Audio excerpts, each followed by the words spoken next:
gmail.com.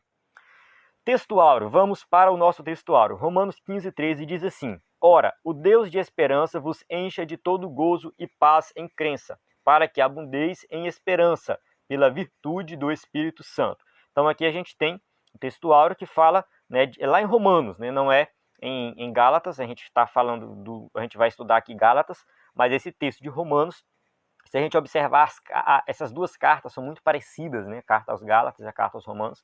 Então aqui a gente vê, né, em Romanos falando dessa questão do gozo, da paz. Então isso vem o que? Do Espírito Santo, para nos encher mais, né? Isso é produzido pelo Espírito Santo dentro de nós. Verdade prática: o fruto do Espírito é um dos temas mais vibrantes da ética cristã, pois mostra ao mundo o que o Espírito Santo colocou dentro de cada um de nós. É só uma correção que vai fazer aqui, né? Mostra ao mundo, né? Então é nesse sentido. O Espírito Santo, ele coloca dentro de nós algo diferente, que o mundo vai observar. O mundo vai ver que nós somos diferentes.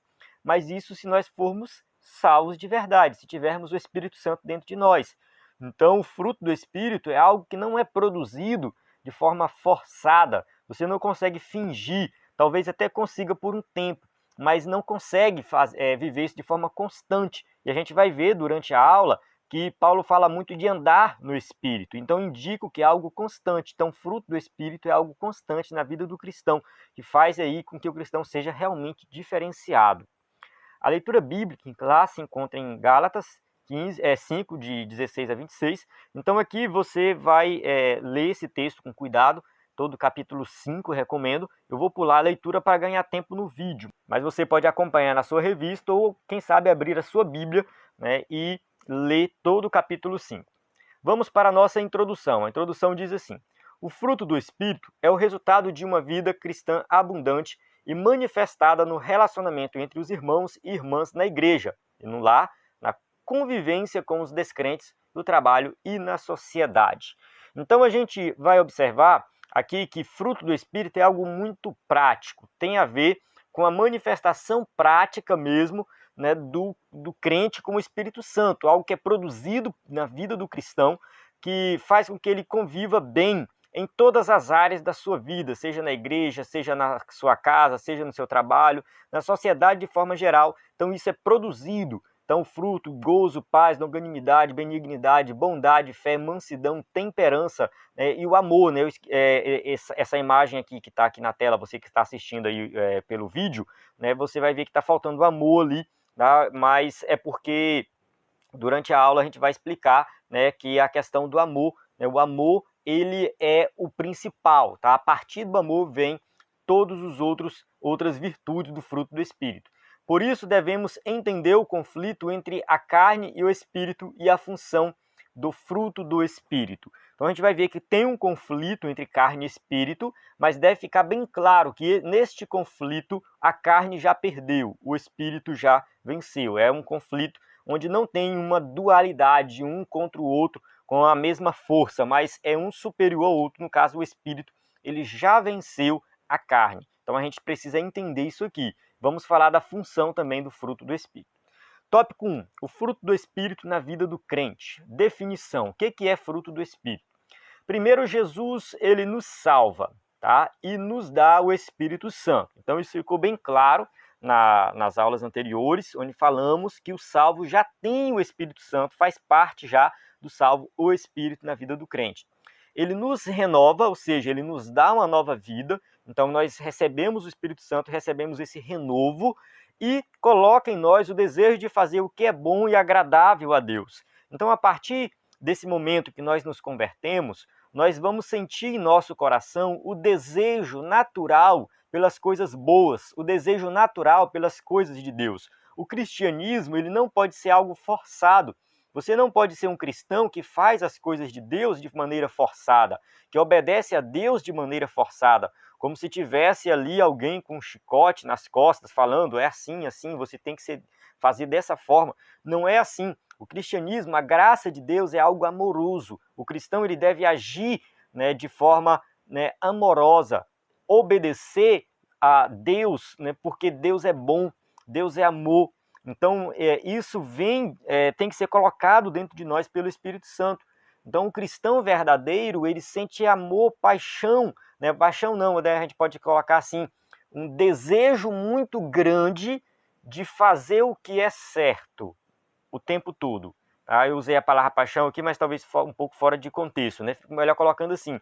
Então, esse desejo de fazer o que é agradável a Deus é colocado dentro de nós, né, pelo Espírito Santo. Então, o fruto do Espírito é o resultado natural de um processo de amadurecimento. Então, quando a gente fala de fruto do Espírito, a gente está falando de crescimento espiritual.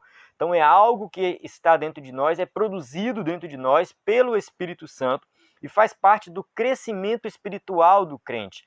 Então, é uma consequência de um processo natural de crescimento espiritual. Então, o crente, ele se converte. Então, quando ele se converte, ele abandona o seu antigo senhor, que era o pecado. Então, a gente servia ao pecado. Então, aquele antigo senhor foi abandonado. Agora, nós temos um novo senhor, que é Jesus. Tá? Então, nós vamos servir a esse novo senhor. Entretanto, nesse processo de mudança, tem um processo aí de amadurecimento. Nós temos que nos acostumar com esse novo senhor. Muitos crentes estão ainda nesse processo, né, logo no início da caminhada da vida cristã. Então, aquilo que foi tirado, aquela escravidão do pecado que foi tirada, agora tem que ser preenchida. Esse vazio tem que ser preenchido com o fruto do Espírito, que vai crescendo dentro de nós aos poucos. Então, tem a ver com crescimento espiritual.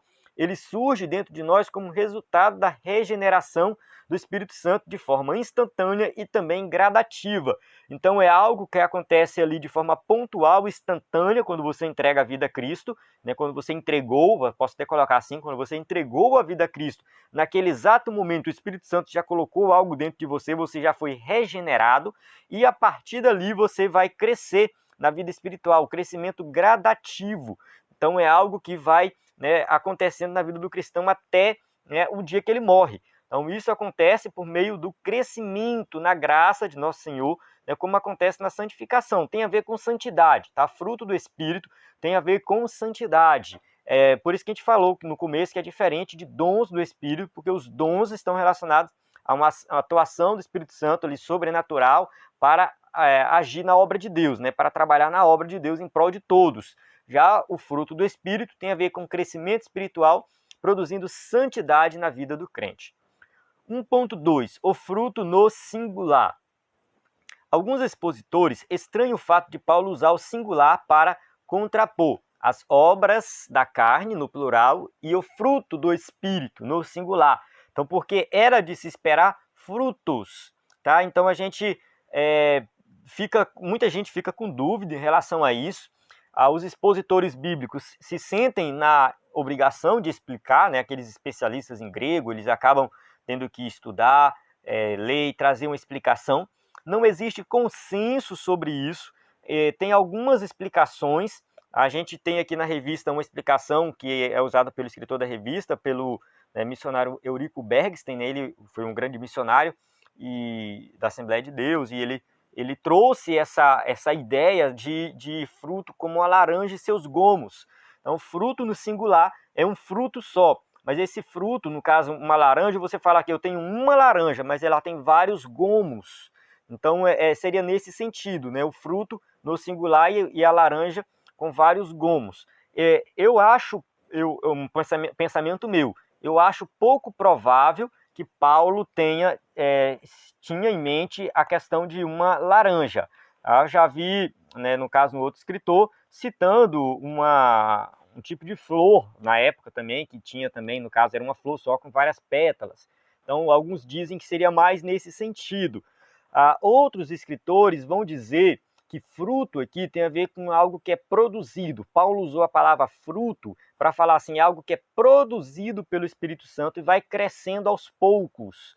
E não existe frutos, é um fruto só, porque tudo isso é produzido dentro do cristão de forma completa, plena. Então, amor, alegria, paz, paciência, benignidade, bondade, fé, mansidão, domínio próprio, tudo isso é produzido ao mesmo tempo pelo Espírito Santo, não de forma individual, mas um atrelado ao outro.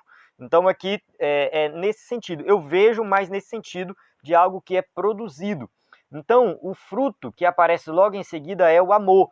Então, aqui, o que eu falei também no começo da introdução, né, que o amor seria esse fruto. Isso aqui já é uma outra interpretação. Tá? Uma outra interpretação seria dizer assim, que o amor é o fruto e tudo que vem depois é um reflexo do amor. Então, o cristão ele tem produzido dentro de si o fruto do Espírito, que é o amor. E atrelado ao amor, né, todo o restante. Então, isso aqui também traz essa ideia, né, de fruto no singular. É uma explicação válida também. Eu não descarto nenhuma delas. Se você pegar, não, eu tenho aqui fruto apenas porque é uma referência a algo que vai crescendo. Eu tenho fruto aqui como uma laranja. Eu tenho fruto porque Paulo está falando do amor como fruto e depois as virtudes vinculadas ao amor. Tanto faz, tá? Tanto faz, não importa qual interpretação você vai adotar. O mais importante para mim aqui é a aplicação prática. Como que eu vou viver dessa forma? Tá? Como que eu vou produzir isso e viver de forma digna, produzindo na minha vida o fruto do Espírito? Donald G., eu vou colocar assim, Donald G., chama o fruto do Espírito de 9 modalidades do fruto. Tá? Então, alguns falam 9 virtudes, alguns falam dessa forma, né? Então, a forma singular sugere que nelas se produz a unidade de caráter de Cristo. Né? As 9 graças mencionadas, todas elas em contraste com as confusões das obras da carne. Então, aqui a gente observa, né, que, no caso, alguns vão falar do caráter de Cristo, que é produzido na vida do cristão. Tá? Esse caráter de Cristo produzido na vida do cristão através do Espírito Santo para combater as obras da carne. É um contraste com as obras da carne. Andar no Espírito. Eu vou voltar aqui um pouquinho, rapidinho, só para deixar bem claro uma coisa. A maioria dos intérpretes entendem que essas 9 virtudes do fruto do Espírito, elas não constituem uma lista fechada, uma lista exaustiva. É isso aqui, ponto final. É isso aqui e coisas parecidas com isso. Tá? Da mesma forma que nas obras da carne, Paulo fala, ele faz uma lista grande e fala isso aqui e coisas semelhantes a essas. Então, o fruto do Espírito é a mesma coisa. Vale a pena a gente estudar cada um separado? Sim. Se você tiver tempo na sua aula da EBD, faça isso. Eu acho pouco provável porque a aula o conteúdo é um pouco extenso, mas para você abordar cada um de forma separada. Entretanto, né, vale ressaltar que a gente não pode ficar preso somente a essa lista aqui. Tá? Tudo isso aqui e coisas semelhantes.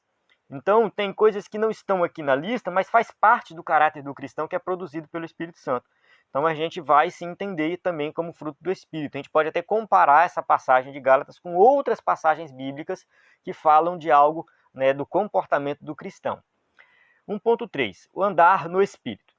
Ser guiado pelo Espírito significa, na linguagem paulina, vitória sobre os desejos e impulsos carnais. Então, Paulo ele está falando aqui que quando a gente anda no Espírito, a gente, ao mesmo tempo, a gente está vencendo a carne, está repudiando os impulsos carnais. Então, a carne, a gente vai entrar aqui em detalhes, né? Vamos lá, né? Vamos falar primeiro do andar no Espírito, depois a gente fala da questão da carne. Então, o andar no Espírito é uma expressão que indica viver corretamente, em humildade, submissão e santidade. Eu vejo o verbo andar no sentido assim, de algo constante, contínuo. Não é algo que você faz uma vez ou outra, mas está o tempo todo fazendo. A palavra andar, nesse sentido, falando da caminhada cristã, né, de andar, ela é usada em várias passagens bíblicas, tá? Paulo usa esse termo em várias outras passagens para falar do estilo de vida dos crentes. Colossenses 1,10 ele fala que para que possais andar dignamente diante do Senhor, agradando-lhe em tudo, frutificando em toda boa obra e crescendo no conhecimento de Deus. 1 Tessalonicenses 4,1, andar e agradar a Deus. Efésios 5,2, andai em amor. Efésios 5,8, andai como filhos da luz. Colossenses 2,6, andai nele. Então, quando eu ando, indico que é ação, eu estou fazendo algo, eu estou agindo. Andar indica também que tem um caminho, que você não está andando aleatoriamente, mas você está indo numa direção, então tem um caminho a ser seguido. Então o cristão ele tem uma meta a ser alcançada na vida dele, a vida do cristão é assim. Andar indica também que nós estamos, podemos até dizer assim, não estamos sozinhos, porque se tem um caminho e estamos andando em uma direção, tem muitas pessoas também nessa direção. Então indica que é algo coletivo, tá? Um irmão ajuda o outro na caminhada cristã. Então o andar aqui ele tem, né, é uma figura de linguagem que Paulo usa que contempla quase tudo relacionado à vida cristã. Então não é algo, né, passivo, a vida cristã não é isso, não é cruzar os braços e ficar de cara para cima esperando Jesus voltar. Não é isso, a vida cristã envolve ação, atitude, é algo dinâmico. Né? A palavra poder do grego é dinamis, né? Tem a ver com dinâmica da física, que envolve o que? Força, movimento. Então tudo que envolve a vida cristã, a ação do Espírito Santo, traz essa ideia de movimento, de ação, né, de ir adiante, de se mover. Tanto que essa palavra andar não é usada somente por Paulo, mas todos os livros do Novo Testamento, com exceção de Judas. Tá? Judas não usa essa palavra, mas os outros livros do Novo Testamento sempre vão usar essa palavra andar, para falar da vida cristã. Então é isso, né? Andar, né, no estilo de vida diferente, ter algo constante na vida. Então o apóstolo Pedro nos ensina: andai em temor durante o tempo da vossa peregrinação. 1 Pedro 1,17. Então a minha peregrinação aqui nessa terra indica o quê? Que eu estou andando em temor. Então enquanto eu estiver aqui nessa terra, eu tenho que estar agindo, caminhando, progredindo, crescendo. Assim é a vida do cristão. Tópico 2. Diferença e relação entre o fruto e os dons do Espírito. Vamos lá, diferença. 2.1. O que há em comum entre essas duas fases abençoadas na nossa redenção é a fonte de origem. Tá? A primeira e a maior modalidade do fruto do Espírito é o amor. As demais modalidades são reflexos do amor. Como a gente falou anteriormente ali, né, no tópico anterior, né, que tudo vem a partir do amor. Então vem o amor e a partir do amor vem as outras virtudes da vida cristã.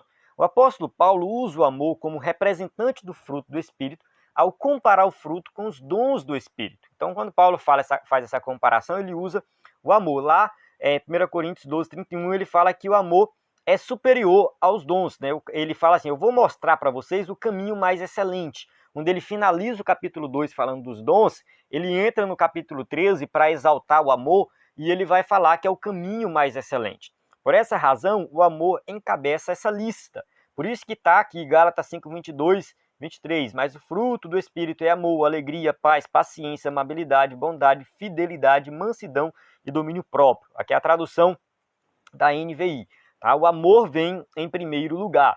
Em outras passagens, prevalece a supremacia do amor. 1 Coríntios 13, 13. Assim permanecem agora estes três: a fé, a esperança e o amor.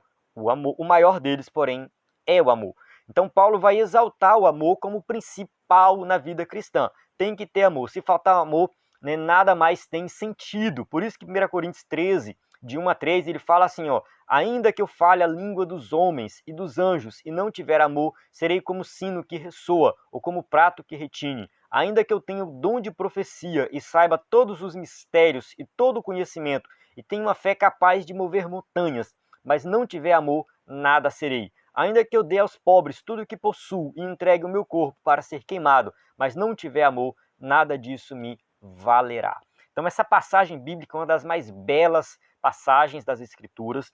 Essa exaltação que Paulo faz do amor é muito interessante, muito importante para o cristão, porque a gente vê por aí na prática isso. Muitas pessoas achando que estão servindo no reino de Deus porque faz isso, faz aquilo e tem o dom disso e o dom daquilo, mas não tem amor. Então não vale de nada. Paulo deixa isso bem claro, não vale de nada. Então os dons, eles são passageiros, são para essa terra, para a era da igreja, mas o amor é eterno. Então a gente viu na aula anterior sobre dons, que os dons eles são atuais, os dons espirituais são para os dias de hoje, mas eles vão cessar quando Jesus voltar, porque não vai ter mais necessidade dos dons espirituais na eternidade, mas o amor vai durar por toda a eternidade. Então o amor é superior a tudo, tá? O amor é superior a tudo mesmo. Os dons na igreja, 2.2 aí, o tópico 2.2. Convém relembrar que os dons são importantes. Então a gente está falando aqui do amor, do fruto do Espírito, A gente não está negando a importância dos dons espirituais. A gente vê Paulo fazendo aí algumas declarações em relação a isso. Não ignore os dons espirituais, 1 Coríntios 12:1. Busquem os melhores dons, 1 Coríntios 12:31. Não desprezem as profecias, 1 Tessalonicenses 5:20. Então, é uma instrução bíblica que nós devemos sim buscar os dons espirituais. Eles são para a atualidade e a igreja, né, precisa sim dos dons espirituais, porque o Espírito Santo está aí para nos dar os dons espirituais. Tá? Os dons, eles são comparados a um andaime numa construção. Então a gente tem uma construção, tem o andaime que é usado ali para que a construção possa progredir. Então a igreja, ela é comparada a um edifício. Então Efésios 2:20 e 21 fala assim: edificado sobre o fundamento dos apóstolos e dos profetas, tendo Jesus Cristo como pedra angular, no qual todo edifício é ajustado e cresce para tornar-se um santuário santo no Senhor. Então a gente vê essa passagem de Efésios dizendo que a igreja é comparada ao edifício. Então aqui o escritor da revista está fazendo uma ilustração para que nós possamos entender aqui a importância dos dons espirituais. Então comparamos os dons como andaime e a igreja com uma construção.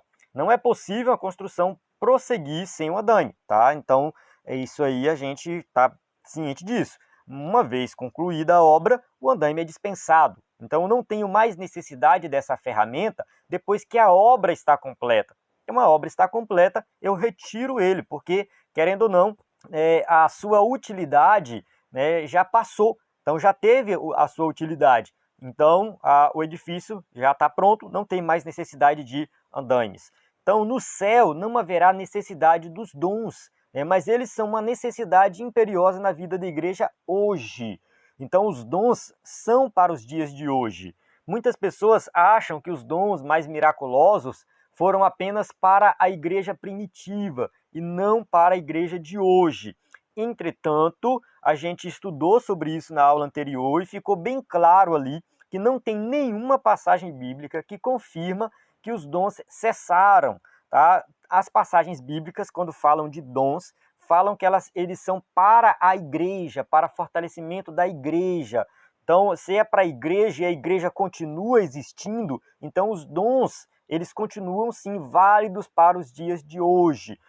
Então, assim, enquanto a igreja estiver na terra, ela vai precisar dos dons. Mas quando chegar lá no céu, não terá mais necessidade. A igreja precisa do poder do alto, né, para combater o reino espiritual das trevas. A igreja de hoje precisa. Tá? Então, segundo Apocalipse 21 e 22, no mundo vindouro não há necessidade desses recursos do Espírito. Então, não vai ter necessidade de termos dons espirituais lá no céu. Porque, por exemplo, dom de cura, no céu não precisa. Tá? Eu posso até dizer que o dom de cura hoje aponta para algo superior lá na frente, que é o céu, onde nós teremos uma cura eterna. Mas não tem necessidade de dom de cura no céu. Então, o dom de cura é para hoje, tá? Enquanto a igreja estiver aqui nessa terra. Então, essa é a comparação, acredito que ficou bem claro aí para os irmãos. Mas quando a gente fala do amor, o amor é para toda a eternidade. Tá? O amor, segundo Paulo ali, 1 Coríntios 13, é para sempre, para toda a eternidade, não é somente para essa época. Ele vai continuar. Tópico 3. O espírito se opõe à carne. 3.1. O legalismo. Há um acentuado contraste entre estar na carne e andar no espírito. Quando a gente lê o capítulo 5 ali de Gálatas, capítulo inteiro, né, Paulo vai falar muito dessa questão da lei, do legalismo, e pelo que a gente entende ali, aqueles que confiam na salvação pela lei, são os legalistas, eles andam na carne, eles vivem pela carne. Então o apóstolo mostra que para ser legalista, viver de acordo com a lei, depende da carne.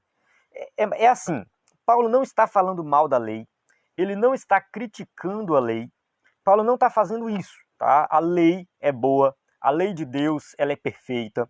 Então, a lei ela é muito importante. O problema é o uso errado da lei que algumas pessoas estavam fazendo e fazem até hoje.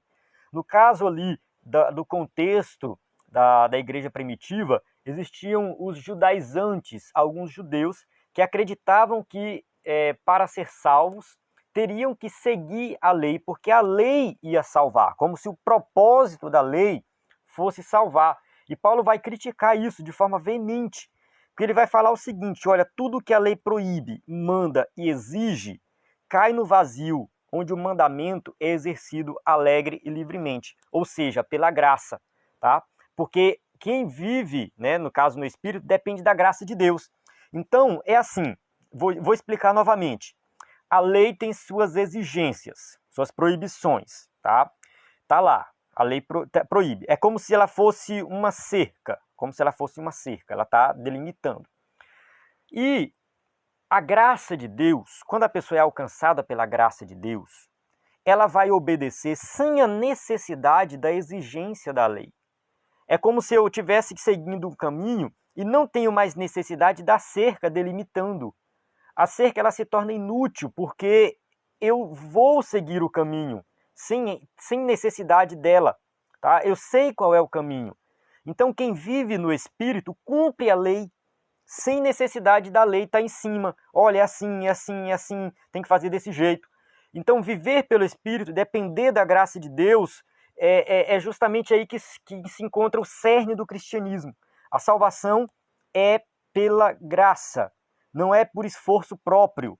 E aí aquele que quer viver pelo esforço próprio, que não quer depender da graça de Deus, esse é o legalista. Ele quer viver pela força própria e a partir daí ele começa a viver na carne. Então salvação pelo esforço próprio está ligado à dependência da carne. É o que vai acontecer com aqueles que querem, de certa forma, serem salvos pela lei, pelo esforço próprio e não pela graça de Deus. Então, esses que estão querendo viver pela lei, ser salvo pelo esforço próprio, esses são aqueles que vivem na carne, praticam as obras da carne, porque é impossível, Paulo vai deixar isso bem claro. Então, os salvos pela graça, eles não estão isentos da lei, mas eles cumprem a lei de forma natural. Tá? A lei é algo que, né, para ele é algo que ele nem se preocupa, muito com essa questão da lei, porque ela já está no seu coração através do Espírito Santo. Como era o sistema legalista que os opositores de Paulo, os judaizantes, ensinavam nas igrejas da Galácia? Ele era egocêntrico, motivado pela carne e gera competição espiritual que resulta em desavença. Gálatas 5,15. Mas se vocês se mordem e se devoram uns aos outros, cuidado para não se destruírem mutuamente. Então Paulo deixa bem claro ali que aquelas pessoas que estavam querendo viver por esse sistema legalista, tá? Eram pessoas egocêntricas que pensavam em si mesmas e queriam competir na vida espiritual, um querendo ser melhor do que o outro. Então Paulo coloca nesse sentido aqui: vocês estão se mordendo, se devorando, se destruindo. Esse é o comportamento que eu observo de vocês. Mas quem vive no Espírito é diferente. 3.2, a carne e o Espírito. Vamos entender melhor isso aqui. A carne, né, no grego, sarx, né, tem muitos significados na Bíblia, principalmente nos escritos paulinos. Pode significar o ser humano, tá? Romanos 1,3, acerca de seu filho, que como homem era descendente de Davi. Então a palavra usada aqui, sarx, ou seja, como carne, como homem. Então a palavra foi traduzida como homem, porque dentro do contexto, ele está falando que Jesus ele se tornou um homem. O pecado, né, os que pertencem a Cristo Jesus crucificaram a carne com suas paixões e seus desejos. Gálatas 5,24. Então carne aqui, né, sarx, significa o quê? Pecado. Os desejos pecaminosos, tá? Quem é dominado pela carne não pode agradar a Deus, ou seja, é escravo do pecado, Romanos 8,8. Então aqui, a carne aqui, sarx, significa o quê? Desejos pecaminosos. Então, dependendo do contexto, tá? A gente vai ver o significado da palavra. Então, no contexto das obras da carne, significa o conjunto de impulsos pecaminosos que dominam o ser humano. Então, nesse contexto que a gente está estudando sobre obras da carne, está falando o quê? Desses impulsos que estão dentro do coração do homem e que dominam o homem. Tá? Esses impulsos fazem parte da natureza pecaminosa. Então, aqui Paulo faz uma lista também, que não é uma lista fechada, e essa lista, né, adultério, prostituição, impureza, lascívia, idolatria, feitiçaria, inimizade, homicídio, bebedice, essa lista, tá, e coisas semelhantes a essas, então elas fazem parte do ser humano, está no coração do homem pecador, o homem que não é regenerado. Então, da mesma maneira, a palavra grega pneuma, espírito, né, se aplica ao Espírito Santo, ao espírito humano e aos anjos. Então, também nós temos que ver, dependendo do contexto, o que significa, né, a palavra pneuma aí do grego. A oposição do espírito contra a carne na vida cristã mostra que os que são de Cristo crucificaram a carne com suas paixões e concupiscência. Gálatas 5:24. Então, quem está no Espírito crucificou a carne, crucificou os seus desejos, as suas paixões, tá? É isso que acontece conosco diariamente, a morte do eu, tá? A morte do eu. Isso é muito importante nós falarmos, porque as obras da carne estão vinculadas ao eu. A pessoa só pensa em si mesma, em satisfazer os seus próprios desejos. Mas em Cristo, agora não somos nós que mandamos em nós mesmos. Agora é Jesus que manda na nossa vida. Paulo fala, não vivo mais eu, mas Cristo vive em mim. Então é assim que é a vida do cristão, tá? É 100% dependente do Espírito Santo. 3.3. Os vícios. O apóstolo apresenta uma lista com 15 vícios que ele chama de obras da carne. Olha só, tudo voltado para o eu, né? Você estiver assistindo o vídeo, a imagem aí está falando do eu. Ora, as obras da carne são manifestas: imoralidade sexual, impureza e libertinagem, idolatria e feitiçaria, ódio, discórdia, ciúmes, ira, egoísmo, dissensões, facções e inveja, embriaguez, orgias e coisas semelhantes. Eu os advirto, como antes já os adverti, que os que praticam essas coisas não herdarão o reino de Deus. Gálatas 5:19-21. Então, quem vive na prática dessas coisas aqui, por mais que esteja na igreja, não vai herdar o reino de Deus, porque está envolvido com as obras da carne. Tem outras listas parecidas, tá? Romanos 1:29-31, Paulo fala assim, tornaram-se cheios de toda sorte de injustiça, maldade, ganância e depravação, estão cheios de inveja, homicídios, rivalidades, engano e malícia, são bisbilhoteiros, caluniadores, inimigos de Deus, insolentes, arrogantes e presunçosos, inventam maneiras de praticar o mal, desobedecem a seus pais, são insensatos, desleais, sem amor pela família, implacáveis. Então aqui a descrição do apóstolo Paulo de quem não serve a Cristo, né, é algo horrível, podemos dizer dessa forma, algo horrível. Estão cheios de tudo que não presta. Então o contraste que Paulo faz é justamente aqui. De um lado nós temos essas obras da carne, do outro lado o fruto do Espírito. De que lado você quer estar? Então a carne está vinculada justamente a esse egoísmo de querer fazer tudo sozinho e não depender da graça de Deus. Paulo não pretende ser exaustivo. Essas listas são representativas em Gálatas, pois ele acrescenta e coisas semelhantes a estas. Tá? Então aqui fica bem claro que Paulo não está fazendo uma lista fechada. Isso e coisas semelhantes. Da mesma forma, o fruto do Espírito. É aquela lista e coisas semelhantes também. Paulo não coloca assim de forma explícita, mas fica implícito no texto que Paulo também está falando do fruto do Espírito, que vive em contraste com a carne, mas que não é somente aquela lista fechada, tem algo, né, vai além daquilo ali. Então podemos classificar esses vícios em 3 categorias. Primeiro, sexo ilícito, prostituição, impureza e lascívia. Sempre que a gente fala de pecado na igreja, de carne, muita gente tem a tendência de achar que fala somente da questão sexual. Não é isso, envolve também a questão sexual. Tá? Pecados de ordem religiosa, idolatria e feitiçaria. Então isso aqui a gente observa que a idolatria ela existe nos dias de hoje no meio evangélico, infelizmente ela existe. Tá? Qualquer coisa que você coloca acima de Deus, como mais importante do que Deus, você já está idolatrando aquela coisa. Pecados de ordem social, inimizades, porfia, emulações, iras, pelejas, dissensões, heresias, invejas, homicídios, bebedices e glutonaria. Então tudo isso aqui envolve também ordem social. Então o comportamento do cristão em todas as áreas da vida, ele tem que se livrar disso aqui. Não adianta nada você estar na igreja dizendo que tem o Espírito Santo se você tem inimigos, se você vive em confusão, metido em brigas. Então não vale de nada. Então a gente tem que tomar muito cuidado para não viver na prática das obras da carne, porque isso aqui caracteriza alguém que não é salvo, tá? Viver praticando as obras da carne é uma característica de quem não é salvo.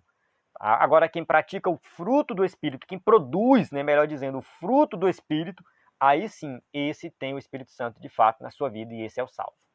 Chegamos na nossa conclusão.